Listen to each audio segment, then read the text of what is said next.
Doctor Affan, हम कब्ज के मसले से लड़ रहे हैं। हमें कॉन्स्टिपेशन है।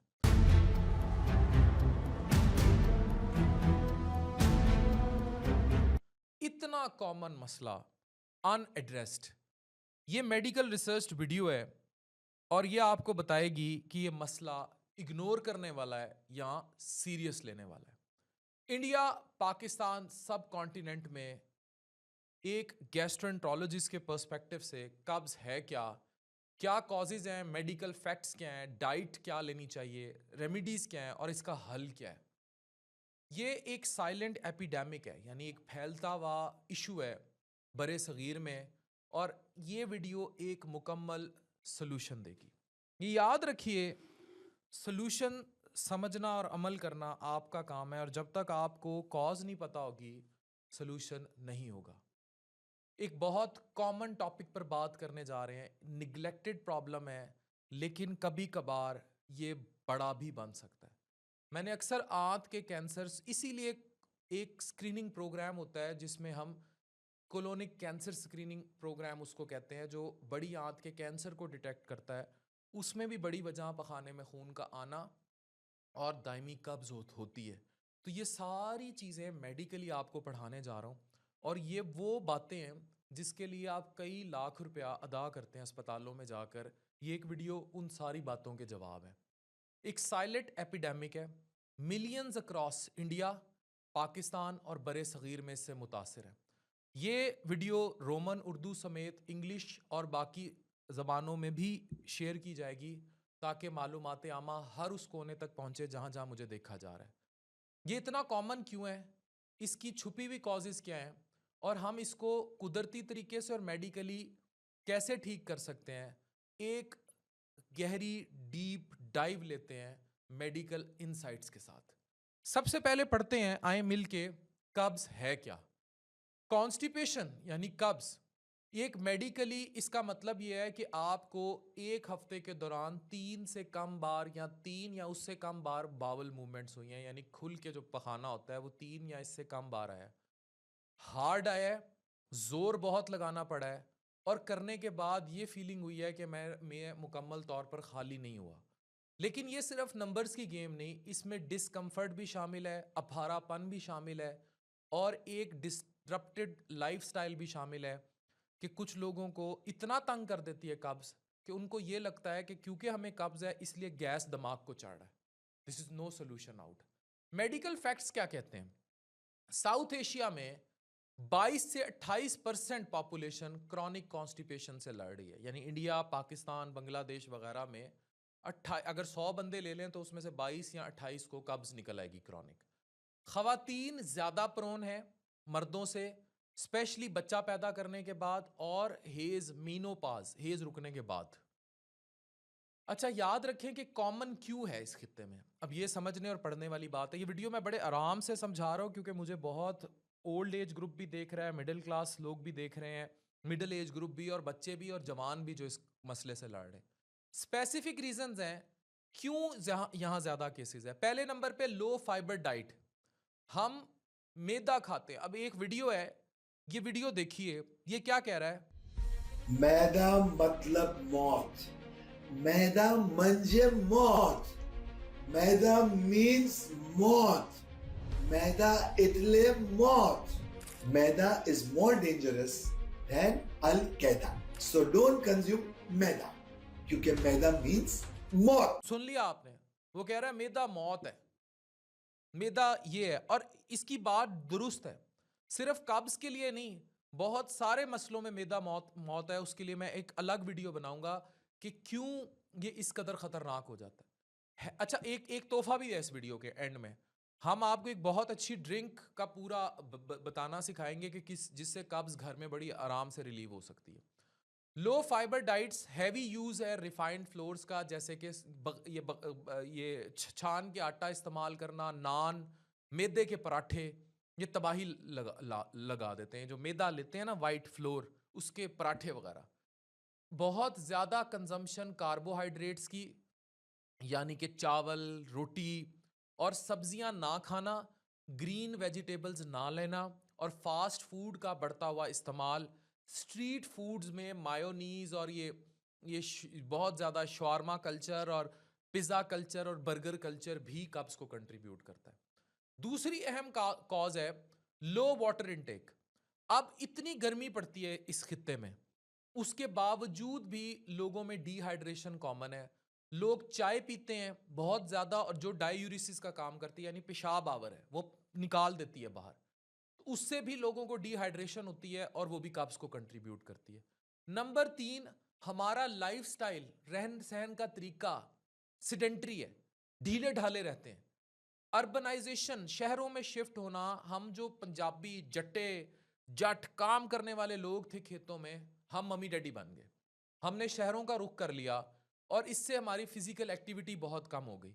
और क्योंकि हम वर्जिश और जिस्मानी वर्जिश और खेतों में काम करना और हल चलाना और ये सब चीज़ें हट गई, हम टीवी रिमोट एसी मोबाइल इसके आदी हो गए, पड़े रहने, उतनी गट स्लो हो गई आंतों की मूवमेंट, और ऊपर से हमने फास्ट फूड, इससे भी कब्ज कंट्रीब्यूट हुई। एक और बहुत बड़ी habit cultural, public toilets clean नहीं होते तो पखाना रोक के रखते हैं। सफ़र कर रहे हैं, आपको रास्ते में टॉयलेट क्लीन नहीं मिलेगा, आप पखाना रोक के रखेंगे। बहुत सारी जगह जैसे इंडिया है या बैड लिविंग कंडीशंस हैं, घर में 50 बंदे हैं 20 बंदे हैं, बाथरूम एक है, रोक के बैठा हुआ है, पखाना करने नहीं जा रहा, इरेगुलर टॉयलेट रूटीन्स, उससे भी कब्ज कंट्रीब्यूट होती है। फिर इस खित्ते को एक और बहुत बड़ी मार है, चटखोरे हैं, ओवर यूज ऑफ स्पाइसेस, मिर्चें और फ्राइड फूड्स। एक्सेसिव मिर्चें गट को, यानी गट जब लफ्ज बोलूं ना तो आप समझ लें कि मुंह से लेके बंदा शुरू हुआ है, इसमें उसने स्टमक की भी बात की है, इसमें उसने छोटी आंत की भी बात की है, बड़ी आंत की भी बात की है, जब तक खाना साहब बाहर नहीं आ जाते।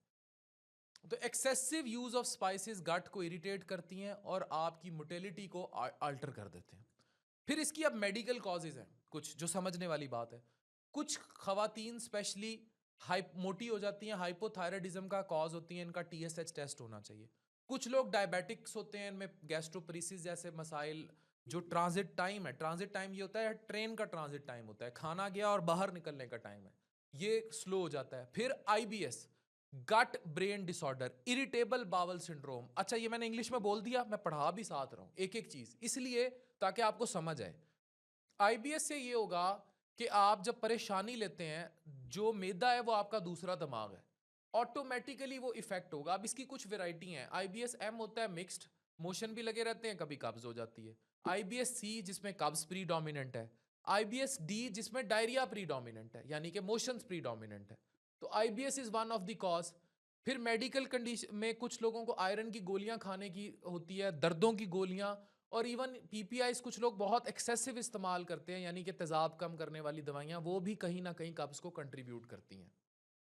अब आगे आ जाएं कुछ ऐसी कॉजेज जो हमें बिल्कुल इग्नोर नहीं करनी चाहिए, क्योंकि आंत का कैंसर भी निकल के आ सकता है। Sometimes constipation is a symptom of bigger problem, यानी कब्ज एक बड़े मसले का जो है वो सिम्टम हो सकती है। कोलोनिक इनर्शिया, कुछ लोगों की बहुत रेयर है ये, लेकिन स्लो मूवमेंट्स होती हैं जिससे स्टूल पास ही बड़े मजे मजे से होता है। आप ये समझ लें उनकी आंतें लेजी होती हैं। पोस्ती उस बंदे को कहते हैं जो काम ना करे पड़ा रहे, कुछ लोगों की आंतें ऐसे काम कर रही होती हैं। फिर ऑब्स्ट्रक्टिव डेफिकेशन सिंड्रोम, कुछ स्पेशली खवातीन में पेल्विक फ्लोर के डिसऑर्डर्स होते हैं, यानी जो जगह है सारी जहां आपके पखाने ने जहां से निकलना है उस सारे हिस्से को पेल्विक फ्लोर कहते हैं, उसका डिसफंक्शन हो सकता है। Colorectal cancer very common specially in individuals after 50 साल, बड़ी आंत का कैंसर। इसीलिए 50 साल के बाद यूरोप पागल हुआ फिर रहा है, स्क्रीनिंग प्रोग्राम कि 50 साल से ऊपर हर बंदे की बड़ी आंत का मुआयना होता रहे, हर दूसरे तीसरे 5वें साल कोलोनिक स्क्रीनिंग प्रोग्राम। पढ़ लें, चैट जीपीटी कर लें, गूगल कर लें, समझ आ जाएगी मैं क्या बात कर रहा हूँ।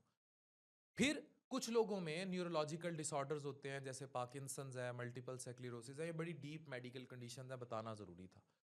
अगर कॉन्स्टिपेशन नहीं है, यानी कब्ज अभी अभी शुरू हुई है और साथ ही वजन शुरू हो गया है, पखाने में खून आने लग गया है, और ख़ानदान में किसी को कोलोन या आंत का कैंसर है, फ़ौरन किसी मैदे जिगर के डॉक्टर के पास जाएं, फ़ौरन जाएं गैस्ट्रोएंटरोलॉजिस्ट से रुजू करें, उसे कहें मुझे ये हो रहा है। अब उन खुराकों पर आते हैं जो कॉमनली कॉन्स्टिपेशन कॉज करती हैं। Certain everyday foods can worsen constipation, कुछ जो डेली यूज में है कब्ज कर देंगे। रिफाइंड ग्रेन्स, चावल, सफेद आटा, बिस्किट्स, ये चाय के साथ आप बिस्किट्स खाते हैं, कब्ज करते हैं ये। फिर प्रोसेस्ड फूड्स, बच्चों को लगाया हुआ है, सलांटियां, पापड़, गए भर लिया, बेगमात लाई, प्रोसेस्ड फूड्स। जनाब मैं आज इधर इसके लेकर आई हूँ, इस कंपनी के अच्छा फ्रोजन मीट है, इसका अच्छा फ्रोजन मीट है। क्यों? आपको फ्रेश मुर्गी नहीं मिलती बाजार से? फ्रोजन फूड डब्बे में बर्फ से निकाल के, ये गए किसी हाइपर मार्ट में, वहां से गए और डब्बे भर लाए, जी मैं ग्रोसरी करके आ गई हूँ। ये ग्रोसरी आप ये करके आई हैं, जहर खरीद लाइए आप घर। They do such thing. Junk foods, frozen पराठे, फ्रोजन मीट, ये डिजास्टर करता है। फिर हैवी कंजम्पशन, मज्जा रखी हुई ऐसी, रोज दे 8-8 दूध दे गिलास पी जाते हैं। कहाँ लिखा हुआ है? कट्टा नहीं पीता रोज के 8-8 गिलास, जो एक बंदा यहां मज्जे रखी हुई है तो दूध पी जाता है। Heavy consumption of fat containing milk, दूध, और फिर मोटे हुए जाते हैं, समझते हैं हम सेहतमंद हो रहे हैं भैंस का दूध पी पी के, कट्टा बन रहे हैं। आपको कट्टा बनने की जरूरत नहीं है। आपको पता है कितने लोग हार्ट अटैक, कोलेस्ट्रॉल, इनकी बीमारियों से इसलिए मर जाते हैं क्योंकि वो दूध बहुत ज्यादा पी जाते हैं। क्यों? क्योंकि उनका भाड़ा अपना है, उनकी घर भैंसें घर की हैं। बट इट डजेंट मीन के आप उसको थनों को मुंह ही लगा ले जाके। हैवी कंजम्पशन ऑफ मिल्क, चीज, बटर, मक्खन। हैवी हैवी मतलब उतना। इस्लाम सुन्नत क्या कहती है? इतदाल में खाओ। ये इतदाल है कि भैंस रखी हुई और बाल्टी दूध की आप पी जाए। इससे भी बीमारियां प्रमोट होती हैं। इसको समझने की आज पढ़ा रहा हूं, एक पढ़ा लिखा स्पेशलिस्ट, सुपर स्पेशलिस्ट डॉक्टर आपको पढ़ा रहा है क्योंकि वो ये प्रॉब्लम्स देख रहा है। इसको समझ लें, दिलों में उतार लें, और इस वीडियो को शेयर भी कीजिए और अमर कर लीजिए। ये आप ही के काम की बातें। फिर रेड मीट्स, बीफ, बड़ा गोश्त खाने की आदत है।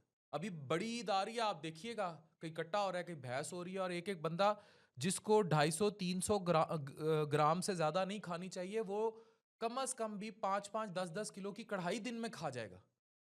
फिर मटन खाएं, मटन इज गुड, लेकिन विदाउट फाइबर नहीं खाना। मतलब साथ कोई रोटी, कोई कोई इस तरह की चीज ले, और रोटी भी या वो मल्टीग्रेन हो या होल व्हीट की रोटी हो, छना सफेद, मैदा नहीं खाना।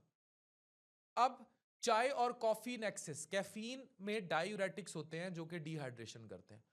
अब हमने कॉन्स्टिपेशन के लिए कैसे आना है, मैं खुराक बता रहा हूँ, नेचुरल रेमेडीज, और एंड में एक तोहफा भी देने जा रहा हूँ। वो ड्रिंक बताऊंगा और ड्रिंक की वीडियो भी दिखाऊंगा। ये एक डिटेल्ड डाइट प्लान है ताकि आप कॉन्स्टिपेशन से नेचुरली फाइट करें। फाइबर इनटेक बढ़ा लें।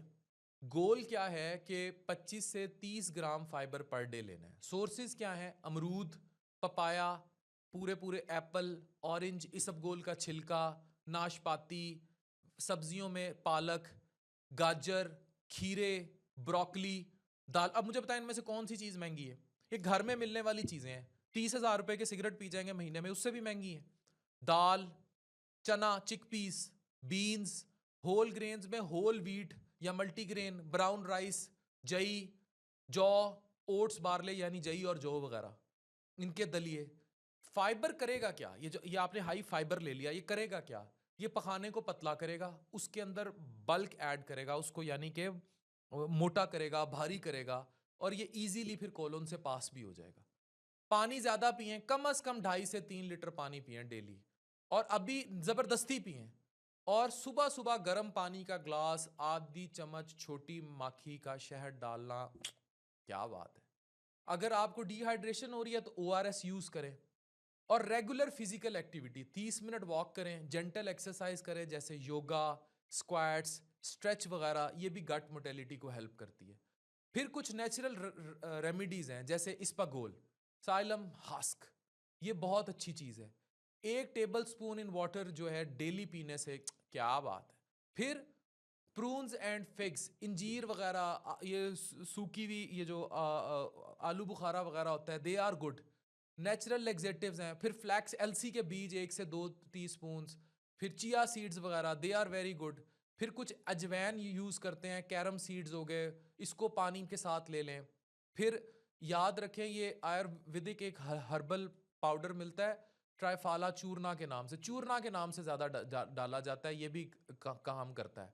और फिर अब मेडिकल ट्रीटमेंट जब ये फेल हो जाए, डाइट, लाइफस्टाइल्स, ये सारा कुछ, तो फिर हस्क को रेगुलरली शामिल करें। कुछ लेक्सेटिव्स मिलते हैं, लैक्टुलोज के सिरप्स होते हैं, फिर पैग वगैरह, ये पॉलीइथाइलिन ग्लाइकोल वगैरह, ये फिर कुछ सीना वगैरह। अभी मैं एक प्रोडक्ट भी लॉन्च कर रहा हूँ अपने नए ब्रांड में कब्ज़ के लिए, उसमें हम ये उनमें से कुछ चीज़ें यूज़ कर रहे हैं।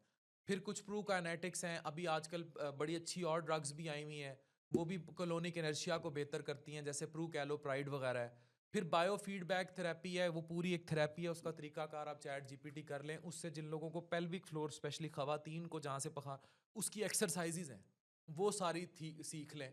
और हमेशा किसी अच्छे स्पेशलिस्ट से मैदे जिगर के लाजमी कंसल्ट करें। और इम्पॉर्टेंट टिप्स ये हैं कि एक रेगुलर टॉयलेट रूटीन से एडजस्ट करें, कि सुबह जाना है बाथरूम में, रात को नींद पूरी करें। और फ़ोन लेकर कमोड पे बैठना, मेरी पूरी इस पे वीडियो आप देख चुके हैं, उससे भी डेफिकेशन की अर्ज मुतासिर होती है, तो प्रॉब्लम होता है। मिर्चें कम करें, फ्राइड फूड्स कम करें, प्रोसेस मील्स कम करें, प्रोबायोटिक्स जैसे दही वगैरह ये इस्तेमाल करें, और कोई अंडरलाइंग कंडीशन को देखें। और ये कब्ज सिर्फ एक डिस्कम्फर्ट नहीं, ये मेडिकल अटेंशन, स्पेशली हमारे सब कॉन्टिनेंट बड़े सगीर के खित्ते में बहुत ज़्यादा डेंजरस हो सकती है। हमें अपनी बॉडी को नरिश करना है, और हेल्दी गट हेल्दी लाइफ है, ये सोचें।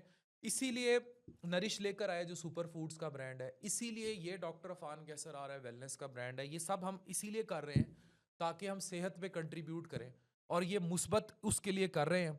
और हमें नाम चाहिए, लोगों के लिए सर्विस डिलीवरी चाहिए, बाकी चीजें मैटर नहीं करती। अब आ जाए उस तोहफे पे जो मैंने आपको देना था। अगर आपको कब्ज है तो ये आपके लिए तोहफा है। गर्म पानी लें 1 कप, उसमें आपने 1 टेबल स्पून हस्क डालना है, यानी इस्पागोल। ½ टेबल स्पून आपने इसमें जिंजर पाउडर डालना है, यानी कि अदरक का पाउडर। और 1/4 टेबल स्पून इसमें आपने पिंक हिमालयन सॉल्ट मिलता है, वो डालना है। और 1 टेबल स्पून इसमें एक्स्ट्रा वर्जिन ऑलिव ऑयल या देसी घी डालना है। 10 दिन रोजाना रात को इसको पिए, कब्ज चली जाएगी। और देखें ये कितना इफेक्टिव रहता है उन लोगों के लिए जो कब्ज के मसाइल का शिकार हैं। 1 ग्लास कब्ज दूर।